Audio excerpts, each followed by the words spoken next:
next on the news.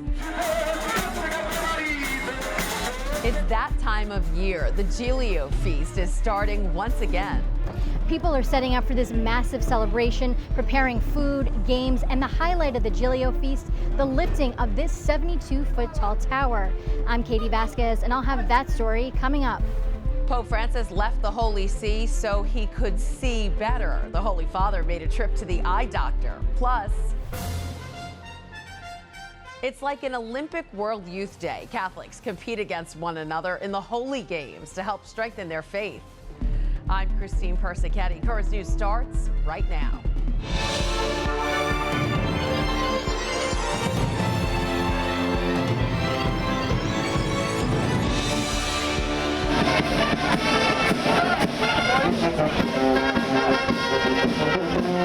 It's as much of a summer staple in Brooklyn as the beach. The Giglio Tower will soon grace the skies of Williamsburg, and the Catholics at Our Lady of Mount Carmel Annunciation are getting ready.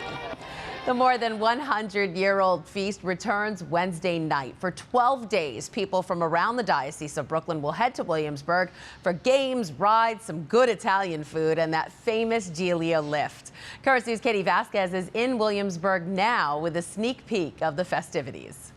It's quiet here now, but tons of people will be coming out to celebrate Our Lady of Mount Carmel Feast, which has been taking place here since 1887. Immigrants from Italy brought over this tradition so they could celebrate in their new homeland. A highlight of the festival is the dancing of the Giglio, where 100 people try and lift the 7-story, 4-ton tower that you can see behind me. And at the very top of the tower is St. Paulinus, the patron saint of Nova, Italy. But on top of that, there's plenty of food, music, and fun for the whole family. Lots of vendors are out here right now getting ready. Lou Zolo from Zolo's Fried Seafood and Clam Bar comes up from Florida every year to take part in this festival. He says it feels like Christmas and something he looks forward to every year. Now, this festival will be running through the 21st. Currents News will be there along the way, giving you all the latest updates from this festival. In Williamsburg, Katie Vasquez, Currents News.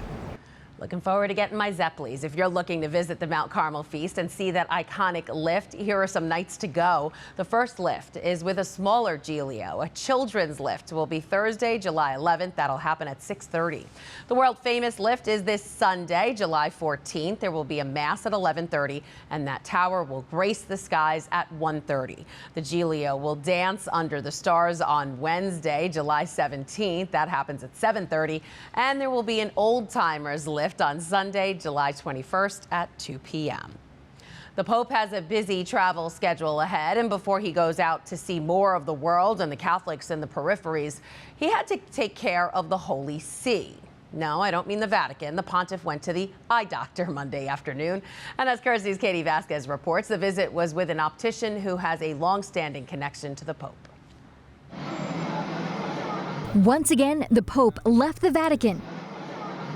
This time, it was to visit the eye doctor. Rather than having the doctor go to the Vatican to examine him, Pope Francis went to the doctor's office like anyone else. And it was not just any optician, but one that has been around for decades. Optica Spezia is a business that is famous among the locals. The relationship between the Pope and the Spezia family dates back a long time. He is very affectionate with us. When he comes here, you can see in his eyes that he is happy to be here. During the technical moments where we measure, choose the lenses, and everything else, there is also small talk and banter, and he is always up for it. He makes jokes when he is with us. This wasn't a surprise. The family had been notified of the Pope's visit a couple of days beforehand. But Luca says he was on edge until the Holy Father's appointment. Yet in the end, it turned out to be just another eye exam. The checkup is done just to be safe. Then, like always, he takes out the glasses that he has had forever, and he says, "These frames are fine for me. I take good care of them." And at that point, you just agree with the Holy Father's decision. So we change the lenses, but without touching the frame, because he wants nothing to do with buying a new one. And this little act reiterates a message that Pope Francis has repeated throughout his pontificate: simplicity and friendliness. Katie Vasquez, Currents News. Also tonight, athletes from around the world going head to head. Summer Olympics in Paris. But before the games begin, for the first time ever, the Holy Games will kick off.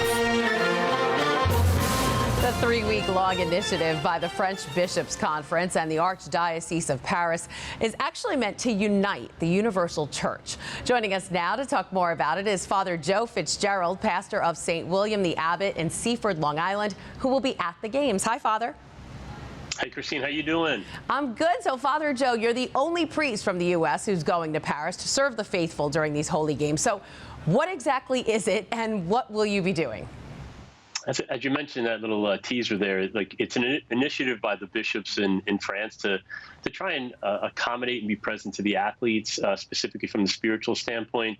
I think we've seen a lot in the last couple of years with big names like, Michael Phelps, some of the gymnastics who have kind of experienced some of the anxiety, the worry, even stepping back a little bit from the struggles. We seem to push God out, and this is a way for us to be really present for the athletes. And then I just have my own experience of a little bit of a sport background to go there on behalf of the Bishops' Conference and to see what's going on specifically because in 4 years, in 2028, Los Angeles will host that, the Olympics then, and that's a possibility for us to do a similar model when the games come to the United States. All right, and as you kind of tease there, just so everyone at home knows, this isn't the first time you're headed to the Olympics. You're a member of the U.S. national handball team that competed in the 1996 Olympics in Atlanta. So you're pretty good at European handball. Explain to everyone what that is. Yeah, so especially being from Brooklyn, born in Bay Ridge, then moved out to Long Island. It's not the handball at Coney Island with the small, little Spalding ball against the wall. Handball was developed actually by the by soccer coaches, football. Everybody used to say soccer is football, to develop the hand-to-eye coordination for their athletes. So instead of kicking a ball into a goal, if you can imagine a soccer field, instead of as big as that, more on like a basketball court. So you have 2 goals, a goalie and 6 players, and you advance the ball by either dribbling or passing and throwing it into the net. It's almost kind of like water polo without the water. Great game, more contact than basketball, less contact than football. But I played it in gym class growing up and had the opportunity to represent the United States for about 10 years on the national team from 1993 to 2003. Wow, so fun. So being an athlete and a priest, talk about how spirituality and sports mix. How do we evangelize through athletics? Yeah, I mean, it's a similar it's a similar approach. Obviously, there's a lot of time and dedication that goes into it, and so often it's what you get out of it, you put into it, and so that discipline that's present to that in prayer, that quiet time in front of the Blessed Sacrament, going to Mass, praying the Rosary, those kind of things help us to advance. Ultimately, it's a deeper relationship with the Lord. But those are some tools that certainly can help us draw closer to the Lord. Well, same thing in athletics, whether it be swimming or basketball, or whatever it might be. It's that practice and practice over and over again. And so that was always a kind of a great mix for me in trying to help that combination to grow spiritually and also in the athletic world. All right, sounds good. Father Joe Fitzgerald, 1996 Olympian. Have so much fun in Paris. Thanks so much, and God bless. Finally tonight, if you're looking for more legendary sports stories, be sure to tune in to Net TV this weekend. You look at the 300-plus home runs. He was the Rock of Gibraltar. The story of Gil Hodges is a beautiful one. He just taught me. Starting this Sunday and going through baseball season, Net TV will air the documentary Soul of a Champion, the Gil Hodges story. The film is a New York Emmy Award winner, so be sure to tune in right here to see it. That is this Currents News Update. I'm Christine Persichetti. Thank you for joining us because we are putting your faith in the news. Hope to see you again next time.